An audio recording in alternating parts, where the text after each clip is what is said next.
ऊना के लोअर बडेड़ा निवासी 50 वर्षीय रघुवीर सिंह ने युवा पीढ़ी के लिए मिसाल पेश की है। रघुवीर सिंह ने कृषि और पशुपालन आर्थिकी का अहम जरिया बनाया और सालाना लाखों कमा रहे हैं। अर्धसैन्य बल सीआरपीएफ में लगभग 22 वर्षों तक देश सेवा करने के उपरांत रघुवीर सिंह ने अपनी पुश्तैनी जमीन को संभाला और कृषि के साथ साथ पशुपालन को भी आर्थिकी का आधार बनाया। वर्ष 2016 में सीआरपीएफ से सेवानिवृत्ति लेने के उपरांत पिछले लगभग 6 से 7 वर्षों के दौरान वो समय समय पर सरकार द्वारा चलाई जा रही विभिन्न कृषि और पशुपालन विकास योजनाओं के साथ जुड़ते हुए आज एक प्रगतिशील किसान के रूप में उभरे हैं।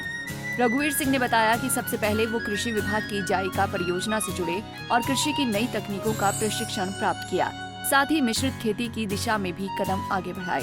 उन्होंने बताया कि वो वर्तमान में मिश्रित खेती कर रहे हैं, जिसमें मक्की, गेहूं, आलू, गन्ना के साथ साथ विभिन्न तरह की सब्जियों का भी उत्पादन शामिल है। उन्होंने बताया कि अन्य किसानों के साथ मक्की की अग्रिम तैयार होने वाली फसल को बीजा है। अग्रिम मक्की का बीजारोपण 3 चरणों में किया है, जिसमें पहला चरण मार्च, दूसरा अप्रैल और तीसरा मई में शामिल है। उन्होंने बताया कि पहले चरण की कटाई जून माह में की जा रही है, जबकि दूसरे चरण की कटाई जुलाई और तीसरा चरण अगस्त माह में पूरा होगा। सर नमस्कार, मेरा नाम रघुवीर सिंह है।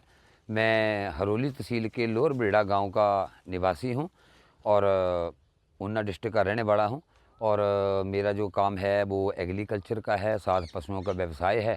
तो आज जो मैं जिस विषय के ऊपर हमारी चर्चा हो रही है तो वो मक्की के ऊपर हो रही है, क्योंकि इस एरिया में कुछ फार्मर और भी है और साथ में मैं भी जुड़ा हूँ कि हम लोग जो मक्की वगैरह है वो अर्ली की फसल लेते हैं। जैसे कि अभी जो मैं आपको बता रहा हूँ कि ये जो मेरी मक्की है ये मैंने मार्च में स्टार्ट की थी, 25 मार्च को लगाई थी। सुजंटा की 76-60 मक्की लगाई थी, जिसकी एवरेज जो है इंक्लूड करें तो 7 क्विंटल की कंपनी ने बताई है। तो अब हार्वेस्टिंग के बाद हम देखेंगे कि कितनी एवरेज हमारी निकलती है। और ये जो मक्की है एग्रीकल्चर का कार्य शुरू किया हमने, इसमें कुछ अधिकारियों का भी योगदान है एग्रीकल्चर की, जो समय समय पर आके हमारे को सहयोग देते रहते हैं। जैसे हम फ़ोन के थ्रू या कोई हमारे को कोई दिक्कत परेशानी आती है तो उसमें काफ़ी हमारा एग्रीकल्चर का भी सहयोग है। कुछ हमारा जो साइड है लोअर बडेड़ा की, इसमें जायका प्रोजेक्ट जो 2018 में हमारे को उन्होंने एंड किया था, 5 साल का उनका सर्कल था, जिसके बीच में अंडरटेकिंग जापान के वो जायका प्रोजेक्ट चला था। तो उन्होंने भी हमारे को ट्रेनिंगें दी है, जिसके बीच में एग्रीकल्चर भी आते थे, काफ़ी कैंप लगे हैं। उन्होंने हमारे को एग्रीकल्चर के हर चीज़ के बारे में विषय में जानकारियाँ दी, बीमारियों के बारे में दी, कोई प्राकृतिक खेती के बारे में कुछ बताया, जैसे हम प्राकृतिक खेती भी करते हैं। तो उन्हीं के सहयोग के साथ हम लोग जो आज खेती कर रहे हैं, जहाँ की हमारी जो खेती की एवरेज 40% थी, आज हम 80-90% में पहुँच गए हैं कि जो 100 के हिसाब से।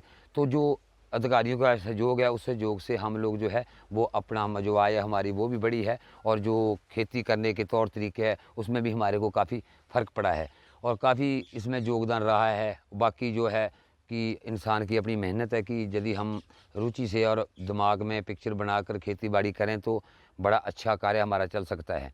जैसे कि अभी ये मेरी मक्की 3 शिफ्टों में चलेगी। अभी मार्च में मैंने लगाई थी, तो अगस्त महीने तक मेरी जो है 3 शिफ्टों में मक्की निकलेगी।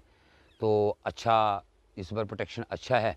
अभी देखो आगे क्या होता है। और ये सारी प्रोटेक्शन जो हम 2-3 दिन में अभी हार्वेस्टिंग करने के बाद होशियारपुर मंडी या गढ़शंकर में इसका हम बेचने के लिए जाएंगे और अच्छी प्रोटेक्शन है इस बार सर। और सर इस साल जो मक्की है हमारी प्रोटेक्शन पिछले साल से लग रहा कि और बेहतर है, क्योंकि पिछले साल हमारे को जो समय हालात चल रहा था कि कितना हमारे को नॉलेज था। अब जैसे जैसे हम खेती के ऊपर ज़्यादा रुचि कर रहे हैं और नए नए सुझाव आ रहे हैं टेक्निकल तरीके से, तो उस हिसाब से जो इस साल है हमारी प्रोटेक्शन अच्छी होने की संभावना है और आय का साधन भी अच्छा बनने वाला है। इसमें जल्दी हम बारीकी तौर पे सोचे तो कई आदमियों को रोज़गार मिल रहा है। जैसे लेबर वाले हैं, बिहार के लेबर वाले आए हैं, उनको लेबर वालों को रोजी रोटी मिल रही है। और साथ में मैं एक चीज़ जरूर जोड़ूंगा, जैसे हम मक्की की अभी फसल कर रहे हैं तो मक्की की फसल के साथ साथ यदि फार्मर चाहे तो डबल क्रॉप भी ले सकता है। जैसे कि एक सर ने अभी नीचे क्लिप लिया था, उसके बीच में मैंने बैंगन भी लगा रखा है।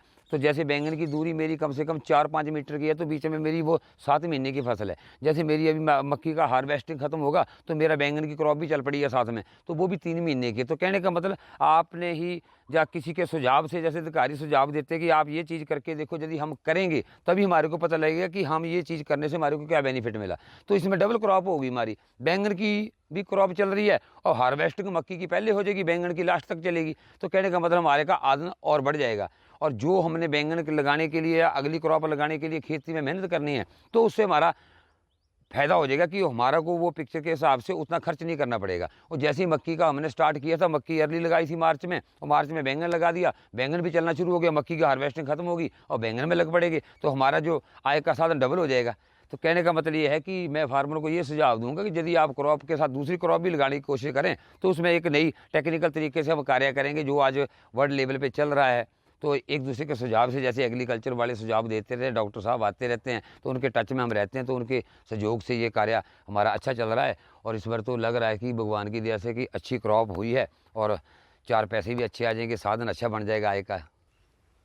और सर यदि मैं पूरे साल का आपको अपना सर्कल बताऊं तो जितनी मैं क्रॉपें करता हूं, जैसे अभी मक्की आ गई, मक्की के साथ ही हम जैसे अभी खेत तैयार करने के बाद आलू की फसल लेंगे, आलू की फसल के बाद हम लोग गेहूं की फसल लेंगे और कुछ हमारे सब्जियां, तो ऑलराउंड हम जो है कि साल के बीच में 4 या 5-6 लाख रुपए तक हमारी जो सालाना आय है, जिसमें काम करने वाले तो हम 2-3 ही मेंबर हैं, तो हमारी आय जो है सालाना यदि मैं आपको बताऊं तो 6 लाख रुपए तक हमारी बन जाती है।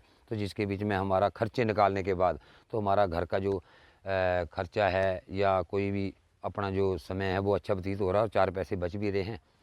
तो उसी हिसाब से हम लोग अपने सर्कल के हिसाब से चलते रहते हैं।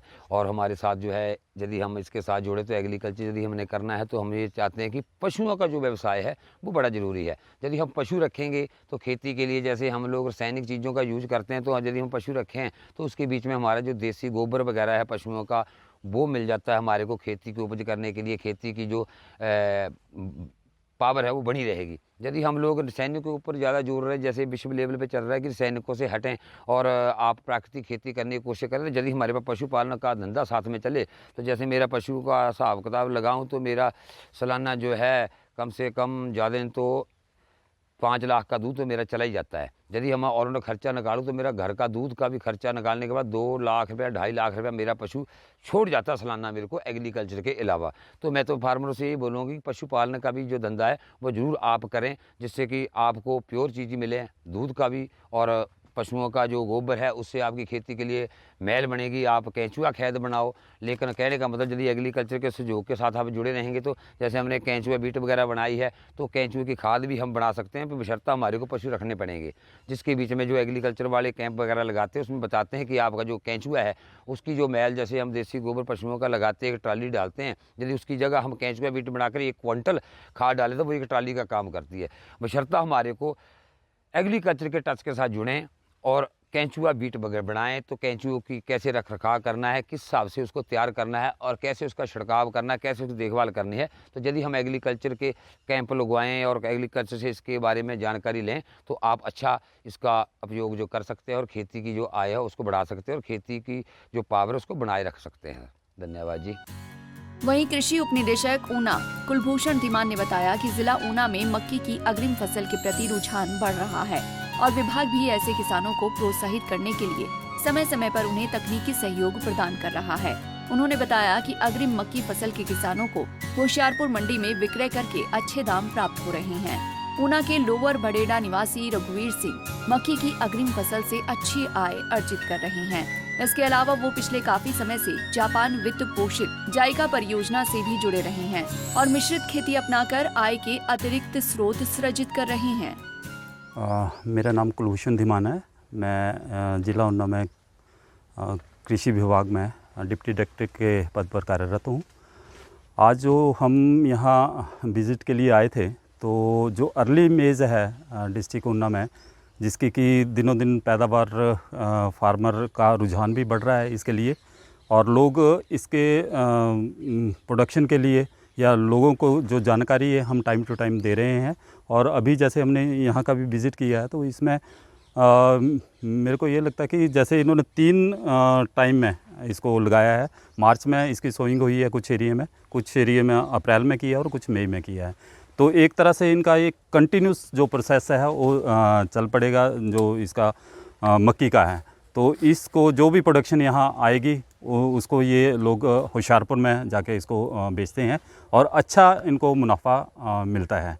तो हम टाइम टू टाइम इनको जो भी जानकारी है, कृषि विभाग से संबंधित जानकारी है या क्रॉप से संबंधित जो भी जानकारी है, इनको हम समय समय पर देते रहते हैं, टेलीफोनिकली भी ये, क्योंकि ये जो किसान है ये हमारे साथ काफ़ी पहले से जुड़े हुए हैं। 8-10 साल से तो मैं इनके साथ जुड़ा हूँ, क्योंकि ये जो जहाँ जो ये स्थान है, लोअर बडेरा का स्थान है, यहाँ जायका का प्रोजेक्ट लगाया था। उस टाइम मैं ही यहाँ पे BPM के तौर पे कार्यरत था, तो मेरे इसमें ये प्रोजेक्ट लगा है। तो उस दौरान भी हमने इन सबको ट्रेनिंगें दी है, क्रॉप को कैसे लगाना है या उसमें कौन कौन सी दवाइयाँ प्रयोग करनी है या कितना, मतलब किस तरह से हमने इसको करना। तो हमने इनको हर एक तरीके से यहाँ पे जानकारी, मतलब यहाँ पे आके भी ट्रेनिंगें लगाई हैं। उसके बाद इनको दूसरी जगह भी भेजा गया ट्रेनिंग के लिए। इवन कि ये जो फार्मर थे इनको हमने जापान भी भेजा था, जापान में भी ये जाके आए थे। तो अच्छी अच्छी टेक्निक सीख के आए हैं और बहुत अच्छे, मतलब प्रोग्रेसिव फार्मर हैं ज़िला उन्ना के ये। तो हम कामना यही करते हैं कि ये आने वाले टाइम में भी जो हमने इनको ट्रेनिंगें दी हैं या जो हमने इनको सिखाया है उसको आगे लेके जाएं, ताकि इनका आगे का जो भविष्य अच्छे तरीके से, मतलब खेतीबाड़ी में योगदान दे पाएँ। धन्यवाद। पंजाब केसरी के लिए ऊना से सुरेंद्र शर्मा की रिपोर्ट। हमसे जुड़े रहने के लिए हमारे YouTube चैनल को सब्सक्राइब करें और नई वीडियो की नोटिफिकेशन के लिए बेल आइकॉन को दबाएं। अगर आप ये वीडियो Facebook पर देख रहे हैं तो लाइक जरूर करें और ज्यादा से ज्यादा शेयर करें। इसी तरह के और भी अपडेट्स के लिए फॉलो करें हमारा Instagram पेज himachal.ke।